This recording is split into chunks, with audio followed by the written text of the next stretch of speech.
Hello, I'm Tim Kohlhauff with Spokane County WSU Extension. I'm the Urban Horticulture Coordinator, and I'm here today in partnership with the Friends of the Bluff. Today we're going to talk about pruning trees. What's the right way to do it? What are some of the wrong ways to do it? How can we prune to enhance the health of a tree rather than take away from it? We also want to spend some time talking about thinning our forests. Wildland fire is a really important issue here in Washington, and even in Spokane County, it's a danger that we face. But we can all take some action to thin our forests, reduce the fuel load, which might burn in a fire, and at the same time, increase the health of a forest. So we're going to talk about how we might do that. Let's start though by how we determine our pruning objective. And we're going to go right into this tree right here. So the first step whenever we decide that we're going to prune a tree is to look at the whole tree and decide, what is it that I actually want to accomplish? Why am I pruning this tree? So looking at this one, this doesn't need a lot of pruning, but because we're out here in the woods and because we're worried about the potential for fire, the pruning we're going to do on this tree is we're going to take some of the dead branches out. It's always good to take dead branches out of a tree. You never have to worry about harming. It's only going to help if you prune the dead wood out of a tree. So we're going to get rid of all the dead wood in this tree. And because fire usually starts along the ground and we have a lot of pine needles here in this pine forest, we're going to assume that the fire is coming along the ground. We want to take some of the low limbs off that might catch on fire if we were to have a fire coming along the ground here. So we're going to maybe take the lowest branches off, and then we're going to leave this tree alone because it doesn't need a lot of pruning.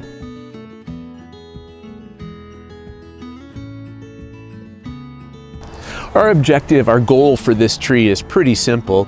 We just want to remove the dead wood, and we want to remove the lowest whorl of branches as a way of limiting the chance that it might burn in a fire. So we do this with some pretty simple tools. We have our hand pruner, we have our saw. I'm just going to remove the dead wood, and I'm going to remove those lowest branches. So dead wood is easy enough. As I said earlier, it doesn't matter how much dead wood you take off, it's only going to help the tree.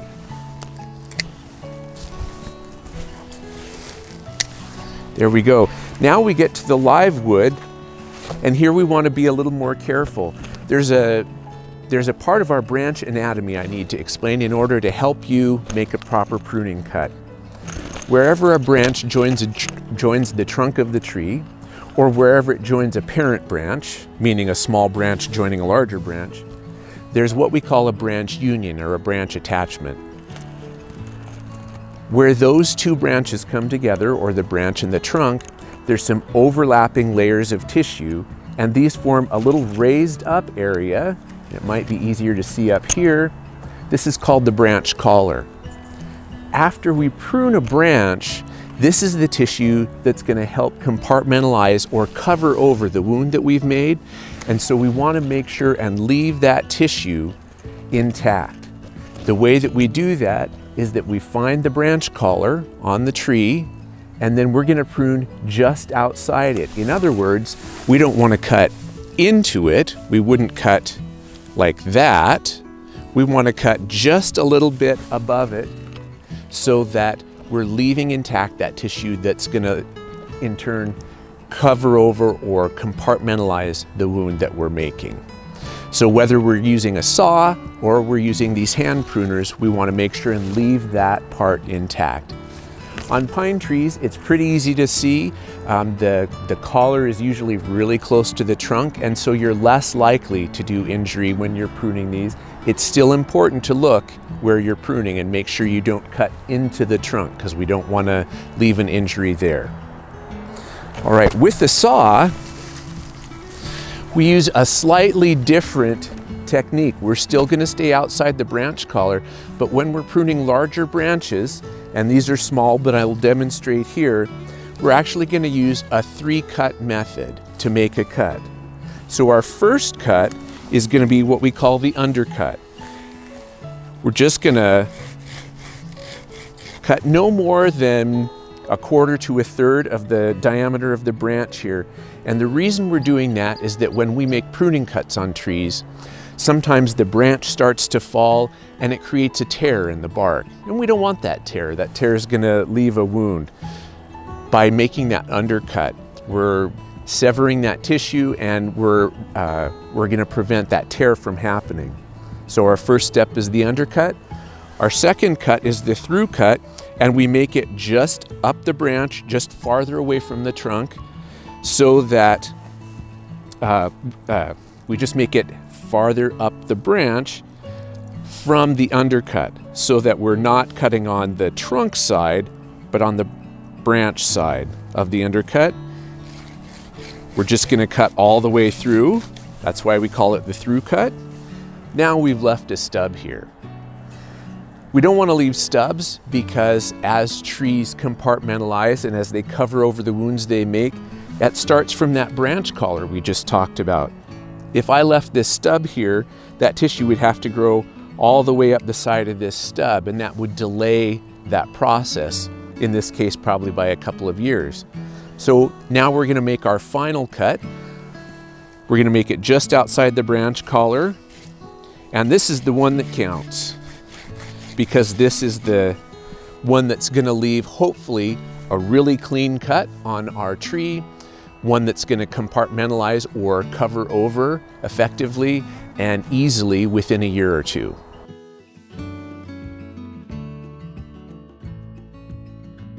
We're here in front of a stand of trees, and you might have heard the term dog hair stand or dog hair forest, and this is what we're referring to.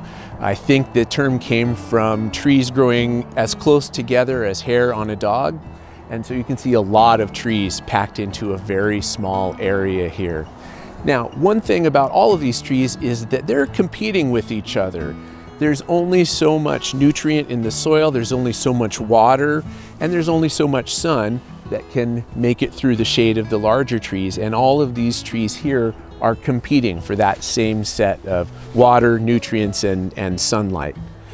So even though this is hard for most people to think about, killing a tree or taking a tree out, it actually will improve the health of the remaining trees by doing that. We're also, when we thin the trees out, we're able to do some assessment on which trees are the stronger trees. Some of the ones in here may have disease already, they may have some insect damage, or there may be a defect in the trunk that's going to make that a weaker trunk overall. And so by going through here, we can weed out some of the trees that are not as strong as the others. And then, again, we're leaving more of the resources for the trees that remain. We don't want trees to be so close together that their branches are overlapping like this. So we want to prune for space between trees. There's a couple reasons for that. Partly, it goes into talking about the battle for resources. The other part is that if this area were to burn, if a fire were to come through, this is a kind of an area where we'd have a lot of trees so close together that the fire would move easily from one to another. Now we're going to assume, hopefully, that the fire is coming through and it's creeping along the ground, burning the pine needles and all of the dead material that are in any forest. But when they get to these trees here, now we've got a lot of low branches and we've got some very small trees here. And this is a way that the fire can now jump from the pine needles up to the dead branches and move its way up the tree into the canopy. Once it does that, it's really easy for the fire to spread to the other trees nearby and for this whole stand to burn. Worse, it's easy for the fire, once it's got into a stand like this, to jump to other taller, mature trees. In other words, we might move from a ground fire, something moving along the ground, into a canopy fire, or what's sometimes referred to as a crown fire. Crown fires are the ones that you see most often on TV, the ones that are the most intense, the ones that cause the most damage, the ones that are the hardest to fight for firefighters.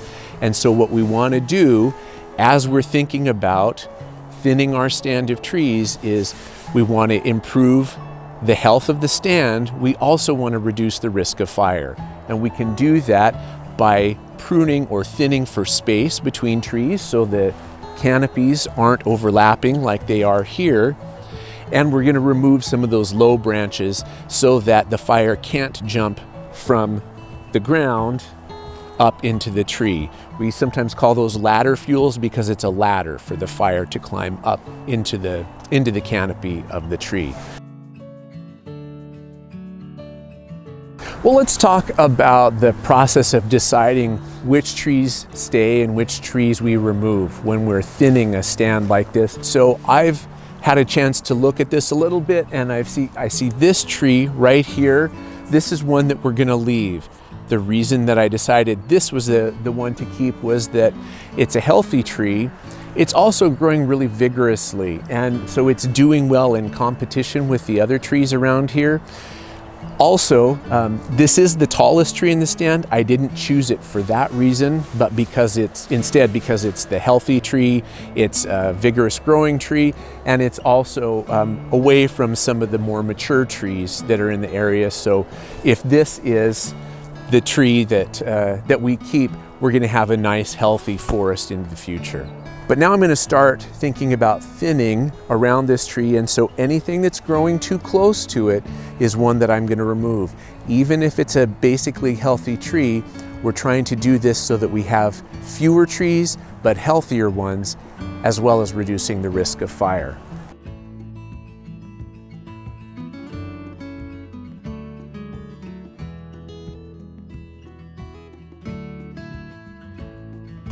Well, as you can see, we've done some thinning around our tree that we determined we wanted to save. Keep in mind, there are some standards we want to hit. We want to get at least 6 feet distance between the trunks of the trees.